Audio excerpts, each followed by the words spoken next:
What's going on, guys? Welcome back to Consuming Crime with Jen and Jules. It is Jules here with the final part of the Casey Anthony series. There are a total of 3 parts. This is part 3. I'm over it. I just finished watching the episode, took all my notes, and now we're gonna get into it. Before we get started, make sure you give us 5 stars wherever you are listening, and be sure to check out the Patreon. At the $5 level, you get 2 bonus episodes a month. At the $7 level, you get that plus our ad-free of our regular content, and at the $12 level you get all of that, plus you get to not only listen to me tell the story, you get to watch me tell the story. Y'all, I can't breathe. I am so dumbfounded at how this case ended up, and I cannot wait to tell you guys all about it so we can talk about it. We last left off talking about this Bella Vita tattoo. Twisted, dark, morbid, disgusting. The forensic evidence was pretty much the backbone of the prosecution's case, and it's up to Baez, the defense attorney, to contradict everything the prosecution is saying. So I'm going to go through the list of things that the prosecution brings up and Jose Baez's explanation for all of these things. Dr. Lawrence Kobylinski is a forensic scientist that was hired by Jose Baez to fight on his side. He had advised Baez to fight fire with fire, meaning fight forensics with forensics, because jurors don't know and do not understand forensics. So all you really have to do is play with verbiage here. Baez chooses to question Dr. Arpad Voss's credibility. Remember, Dr. Voss is the one that is using this new technique, and determined that there was decomposition in the trunk. He disputed the odor first. He said that there was in fact a bag of garbage that Casey had left in the car, or in the trunk, and then it went to the impound lot. It stinks. It's like 90 degrees, super hot, and she left it in there, so it makes sense that it would stink really bad. Basically garbage marinating in hot weather for days. They called Cindy to the stand to back this up. So I guess we're just gonna ignore the 911 call that she made, saying it smells like there's been a damn dead body in the car. On the stand, she says, "I did not believe it to be rotting flesh." That's a flat lie. That's a flat lie. At some point, there was audio recording of you saying it smells like, okay, let me relax and continue. In the interview today, in the documentary, she says that she only said the comment about the rotting flesh or the dead body in the car to get police there faster. But why the urgency? If you knew that it was garbage in the trunk, why the urgency to get police there, unless you really truly believe there had been a dead body in the car? Now Baez is disputing the carpet sample, which, like I said before, was a new technique that Dr. Voss was using. Baez asked him, "Is this the first time you are testifying in the court of law using this new type of science?" He says yes. And from a juror's point of view, if it's new, it's not credible. Which is not true, but I could see how it looks kind of bad. Now he's questioning Dr. Voss's qualifications. He asks him about chemistry. "Do you know chemistry?" He says, "Yes." "What is your degree in?" "Anthropology." So he's like, how could you know chemistry if that's not even what your degree is in? And the technique used to determine that it was decomposition had something to do with putting air into a paint can. They explained it in detail in the documentary how it was done, but Baez is kind of making it laughable, saying, "Really? You measured air from a can? Like, okay." That's how he's approaching the situation. He then disputes the high levels of chloroform. Chloroform, he asks his forensic science guy about it. He says chloroform can be found just about anywhere.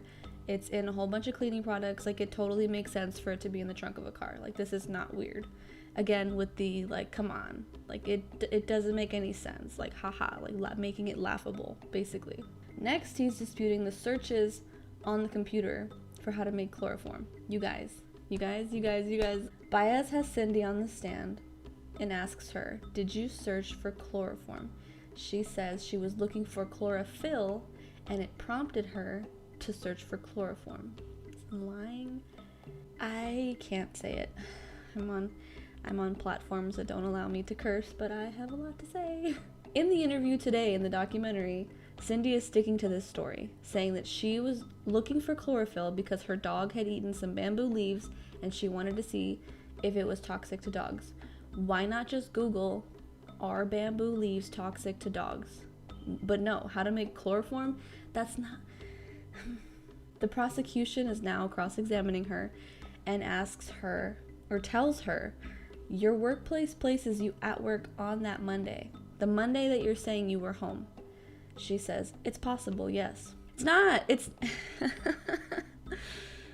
I'm getting my crazy laugh, y'all. The prosecution shows her time cards of that day. And Cindy says, if those computer entries were made, then I made them. I was home. Those two sentences don't make sense. If those computer entries were there, then I made them, says and confirms you were at work making the timestamps. But I was home, that's a whole nother sentence. It's literally like saying, I hate cats, I love cats, and expecting us to believe both of them. Or like, what? One of the women being interviewed in the documentary is saying that she says that Cindy is doing this out of love. Out of love? I'm not even gonna get into how that makes me feel. Out of love, we all think differently. I would like to think I would not cover up for my son if they did something like this.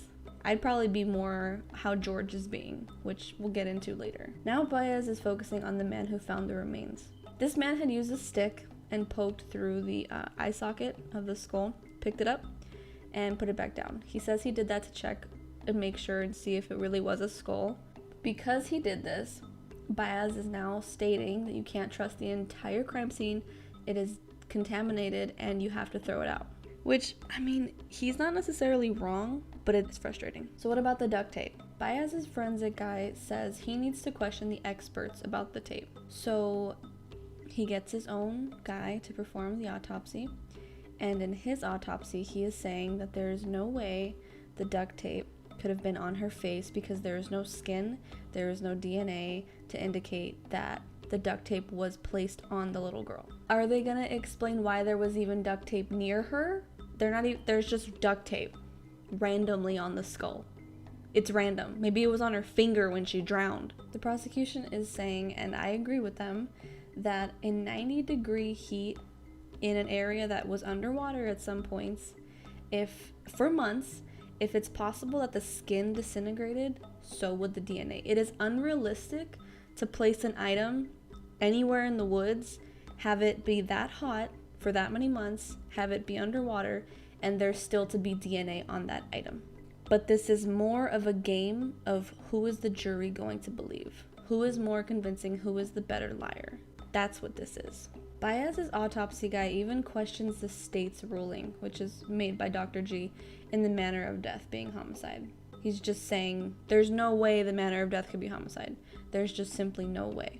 There's not really giving anything to back this up. He's just saying, there's no way.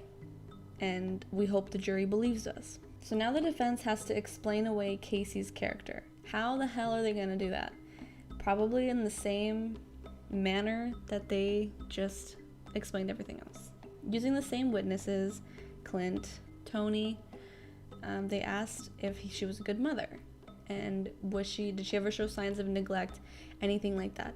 And they all said, no, she was a good mother. No, we never saw her neglecting her daughter. Baez is telling the jury that Casey had plenty of help from her parents. There were a whole bunch of single mothers that had it harder than her, which means this whole child-free lifestyle that the prosecution is claiming she wanted is just unrealistic and is not a good enough reason and definitely not enough motive to kill her own daughter. I hate you, Jose Baez. I hate you. I hope you're listening. Baez does not again bring up the sexual abuse done by her father or the drowning. Those two allegations, also, there were no witnesses. He didn't bring up any type of evidence or witnesses to back either of those two things up. In the closing arguments, the prosecution says, whose life is better off with Caylee dead? She pulls up a photo of her at the club, of Casey at the club, and the tattoo Bella Vita. And then she says, there is your answer. Judge Perry told Baez not to mention the assault in the closing arguments because there's no proof for it. So Baez, his closing arguments, he's just saying none of this adds up. Did they present evidence as to where she was when she passed away? Did they even tell us how she passed away? No.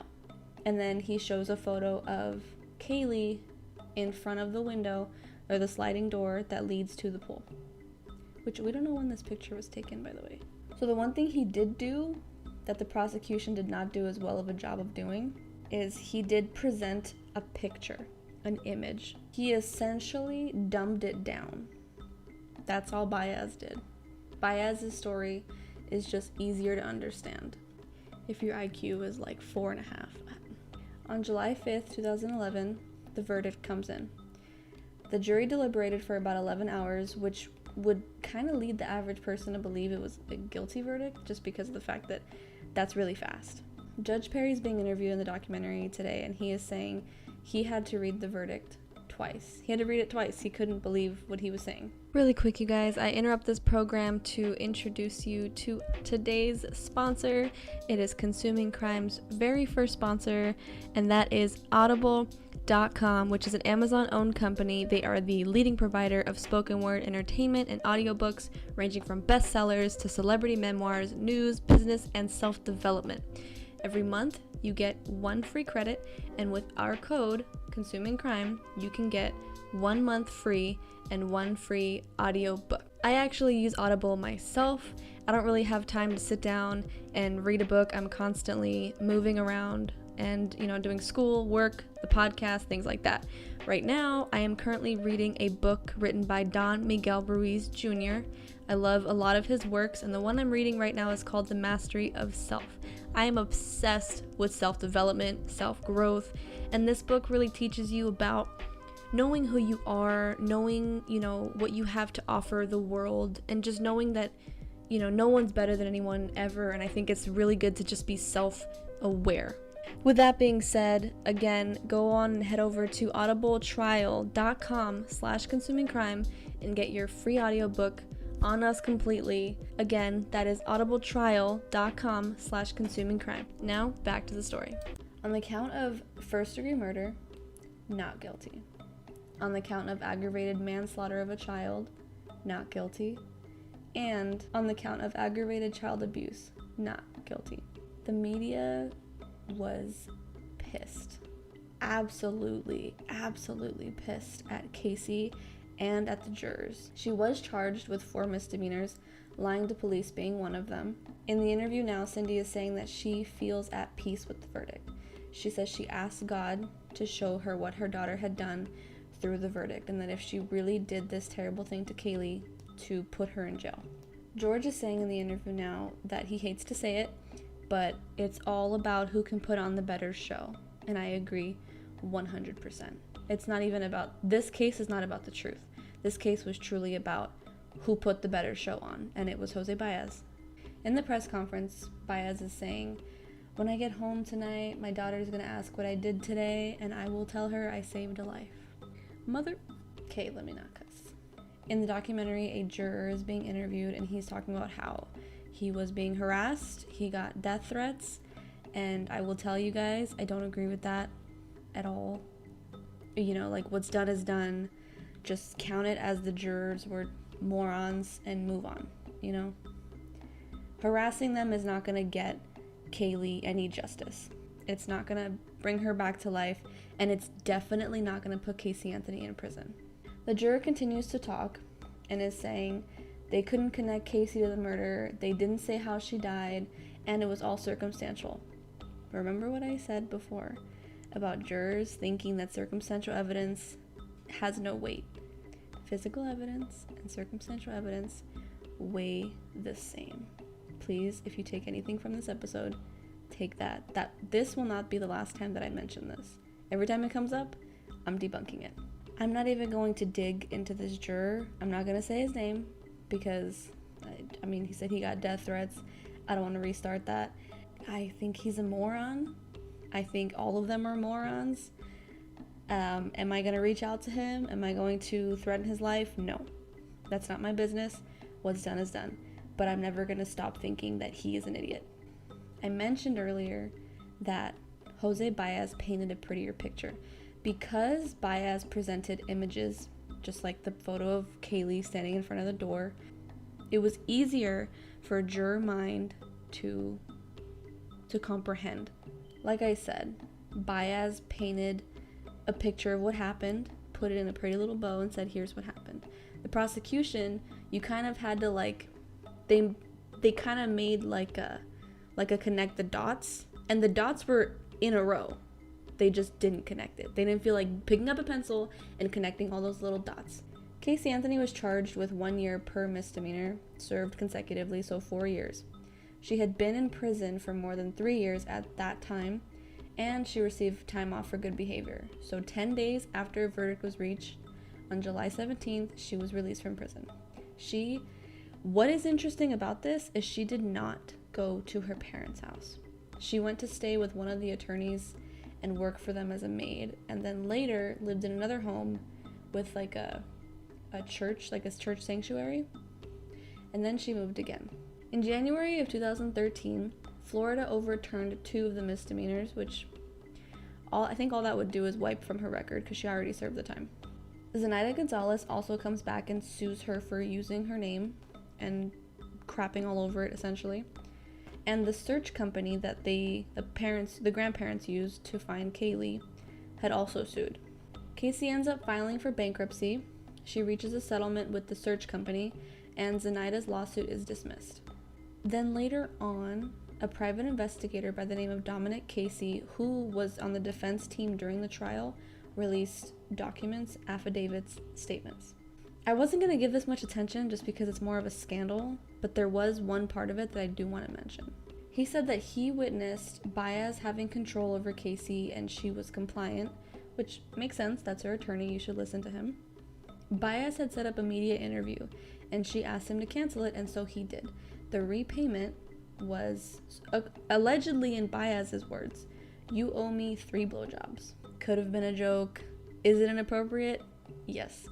But now he's saying that they progressively become more inappropriate with each other, and at some point, she was running outside of his office giggling and she was naked. According to Dominic Casey, his last name is Casey? Sorry, that just processed. According to the private investigator that's reporting all of this, Casey was paying off her legal services in sexual favors. Which, it's 2020, like, at the time it was 2013, 2011, like, I don't know. I guess my biggest thing is, like, what does this have to do with Caylee dying? Like, at this point, can we just stop talking about Casey Anthony? Like, and meanwhile, I'm making a podcast episode talking about Casey Anthony. Oops. But the point that I wanted to get at was that he alleged that Baez, before they found Caylee's body in the woods, Baez already knew that Caylee was dead. And he sent the private investigator, Dominic Casey, to go find the body before anybody else could. On top of that, Baez is the one that came up with the pool theory, which I think we already knew that. But, like, if that's true, I mean, I believe it's true. Oh my gosh, you guys, Baez is one sick. He's, like, sicker than I thought he was. If he already knew the little girl was dead, not only was he trying to get Casey off sexually and legally, but he was trying to cover up the body for her. She can't be that good in bed. What? I don't mean to be inappropriate, but come on, you guys. Baez and Casey are quick to respond, and of course, they deny everything. And none of this gets brought up again. It was kind of just like a scandal. Now is the part of the documentary where George and Cindy are being interviewed. They account of this day very differently. Cindy is sticking to her story. She's saying on June 16th, something happened. She drowned, Casey panicked, and she's going to stick to this story. It was an accident. My biggest question is, if that was true and she really died of an accident, why didn't she feel comfortable going back home to you guys? Cindy is saying that she actually did not know that this happened until Baez told her that this happened, which would explain why Cindy's saying, "I'm barely finding out about Caylee being missing after a month." Now, let's hear what George has to say. George is saying, "I don't believe Caylee drowned in this pool. It's a bunch of bull to me. If that happened, I would think Casey would have enough common sense to call 911. He did notice that Caylee, the little girl's behavior, was off a few months before she went missing. He noticed that Caylee would sleep for 10, 11, 12, 13 hours at a time, which is unusual for a little girl, and that when she was awake, she would have dark circles under her eyes as if she was, like, tired still. He thinks that Casey gave her some type of drugs, to render her unconscious, to put her to sleep so that she could have a break. You guys, this is the part that gets even more ridiculous, if you can believe it. The drug that George is saying that he thinks that she gave her daughter is Xanax. They asked Clint in an interview, and George separately, what is the street name for Xanax? And you know what they say? Xanny. You guys, Xanny.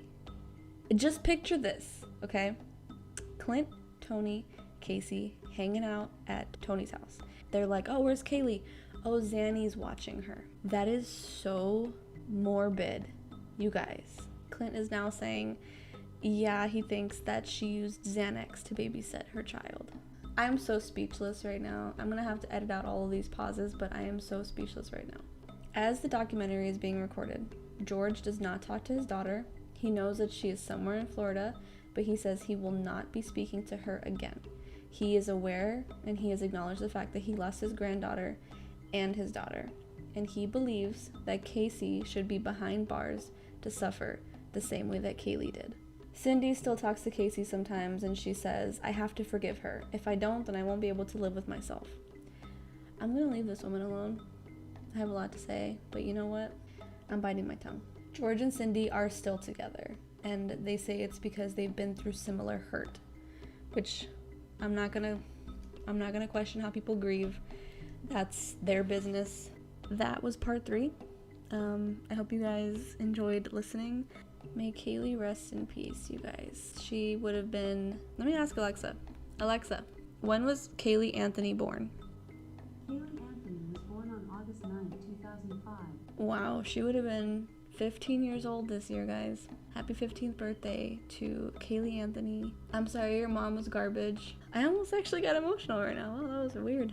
Other than that, you guys, that's pretty much it for today. Make sure you give us 5 stars wherever you're listening.